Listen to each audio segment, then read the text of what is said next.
Okay, good morning. Good morning. Okay, yesterday the president was in Nigeria. Sorry, was in Lagos to commission the Lekki Express Road. And Peter Obi, the former presidential aspirant, has come and said that while Tinubu was busy bragging, in Lagos, commissioning the road in Lekki, that about that people were kidnapped in Niger State. What can you say to this? Do you think the president should look into security in the northern part of Nigeria? I think it is not an overstatement to say that the president at this moment is very reckless and irresponsible. For him to be in the Lekki Express bragging about just 10 kilometers out of 700 kilometers, saying that yes, is audacious. Meanwhile, in Niger State, which is a food basket of the nation, over 200 farmers were kidnapped and about 20 of them were killed. It simply shows the emotive of this president towards securing the lives and property of Nigerians. If people are not alive, who will plight this supposedly 700 kilometers between Lagos and Calabar? What Nigerians need at this moment, at this critical stage of our nationhood, is security. That without 1 trillion the president has pumped into this road construction that might never be completed in the next 10 to 15 years, as opined by Peter Obi, should have been diverted into security. If by today we are having security cameras, we are having all manners of security surveillance parading all our northern borders, I believe this high level of insecurity would have been doused by now. This 1 year of Tinubu has been a story of horror, doom, killing, maiming, abduction, countless kidnapping, rape, and here we have our president. I can't believe it. What level of rascality is this? You come to Lagos, he has that temerity to say that it is his own bragging right. Another issue is going on in Kano State. People are calling the president to order that why are soldiers parading themselves in Kano State? What business has the soldier got to do with chieftaincy title in Kano State? Yet Nuhu Rubadu is saying he has no hand in it. If truly you have no hand in it, then recall the soldiers. The soldiers are still there. So we can see that this administration, in the real sense of things, does not have the interest of people at heart. It seems like everybody just have to fend for himself. If this project is not going to be at their own interest on the long run, they will never embark on it. I mean, is it rocket science for our president, this current president, to invest in UAVs, drones, in UAV, rocket launchers, satellite imagery systems? Is it rocket science? They go all around kidnapping Yahoo boys. Meanwhile, we have a person like Yaya Bello, who has stolen nothing less than 90 billion parading. We just saw him recently, I think last 2 weeks ago. He was busting inside his car. He said he's in Dubai. But sorry, do you not think the president should invest in the youth in the northern part of Nigeria, like giving them jobs, creating jobs, security jobs, or creating security department for the people there in the north? Let them form. I don't know, just like in the west we have Amateku. Let them just form a community police that can secure lives and property. I think that's what I feel. I think maybe that it might be a good idea for Tinubu to create, even with that, create job opportunities for the northern people. Let them create a community police for themselves. Do you not think that would be safe? Do you not think that would be safe for the northern people, or that's a good idea from the northern, from the government, for them to create state policing for the people of the north? I mean, this president is not showing that capacity that he wants to invest in the prosperity of the north. All he cares about is the westernization, the Yorubanization of this administration. If you look at his appointment, almost almost 70% of them are from this western, ethnic region. The northerners are agitating.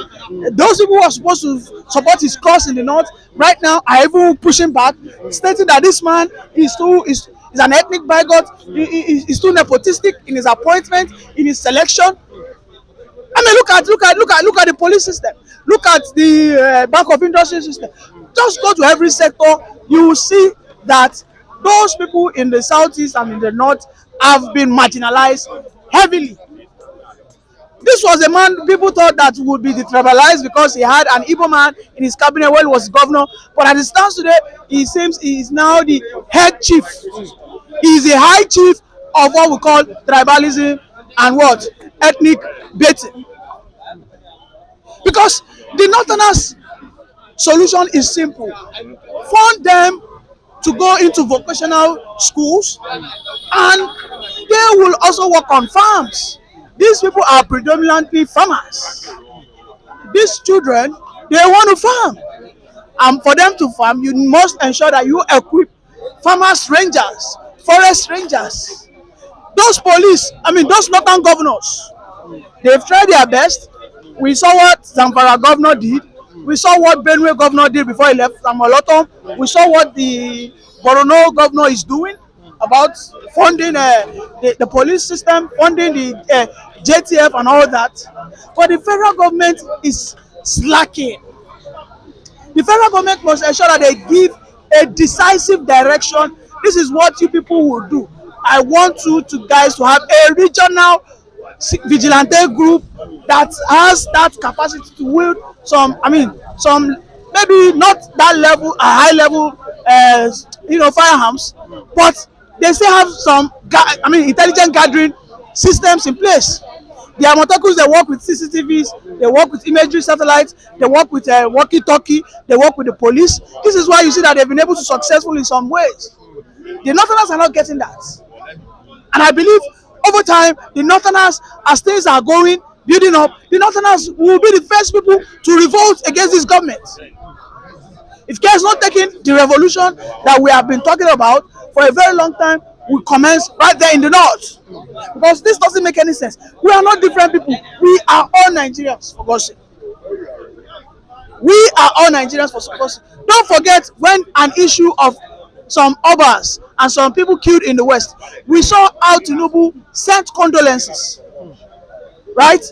How often have you seen Tinubu send condolences to the Northerners who are being killed like chickens and cows almost on a weekly basis? This obvious marginalization, discrimination from this president is no longer acceptable. Atiku have told him, Atiku said that if Tinubu does not recall the soldiers that he has sent to Kano State, he will lead a resistance against his administration. Because if the Northerners are battling with insurgents like Boko Haram bandits, I think to top it off is now having issue with their kingship. Do you know how important Kano State is in the Northern Emirates? In the northern region of the country? Kano is like the making of commercialization in the whole north. Kaduna is the capital city, but Kano is the commercial city. So the president must understand that this is not the time to be gallivanting, to be going around and be braggadocious that I'm achieved 10 kilometers out of snow. People are being killed in Niger State. These are people that will farm, that will feed us in the West. So what Peter Obi said is spot on, and I think that's the right statement. Okay, and lastly, the money that the federal government wants to use to invest, in the Lagos Calabar coastal road, project, do you not think at least if Tinubu's government has taken their time to invest part of it in security, most especially in the north where kidnapping has been rampant, and do you not think if they invest bulk of that money on security and agriculture, do you not think that would be a good idea? I think these are the objections the oppositions like Tinubu and like Atiku and Obi I've called this, this president who seems to be reckless and out of touch, who doesn't want to understand that you have to build from ground. You don't build from up. The Lagos to Calabar coastal road is a project for a nation that is already enjoying what we call sustainable peace. People can hardly travel between Lagos State and Bayelsa without getting kidnapped. But here you are building a coastal road along that same route. I am telling you, those contractors will even get kidnapped. Yes, those contractors will get kidnapped. Don't be surprised. If this project will last 4 years, I can tell you categorically that have you forgotten that expatriates were being kidnapped by militants in the Niger Delta? This is a road that is crossing across Niger Delta, and you think the militant will not kidnap them? The first thing the president should do is use that money to secure peace, tranquility, security. You understand? How many? 1 trillion is a lot of money. I can tell you that 1 trillion, if it is effectively used, in fact, they've spent about 1 point something trillion. They've not even spent up to 15 trillion. That 1 point something trillion would have solved a lot of money in our Nigerian insecurity today. Because if they use it to buy equipment, empower the vigilantes, give them good remunerations, all right, in the north, in the south. Do you think there's peace in the south? There's no peace in the south. In the south, every day people are getting kidnapped. They are paying ransoms. Is it because they are not making noise anymore? And meanwhile, this is the same place Tinubu wants to go and build road. They will kidnap all the contractors. Or could we say that this is just another propaganda? Because it doesn't make any sense. You have several federal roads. You know from Borno to Enugu, all these major federal roads that they have built halfway. Go and complete all those roads first. You said no, you want to start building your house from the roof. Who does that? The foundations of our economy is our internal roads, our federal roads, our area roads. Make sure that all those things are do you know that 1 trillion could have completed nothing less than 70% of all uncompleted federal roads? I mean, who thinks like this? Who thinks like this, for God's sake? I mean, I believe we just have to stand up and fight for our own freedom, because it seems this administration is not ready but to continue, suppressing the people and loot the scarce resources of the Nigerian people. Thank you very much.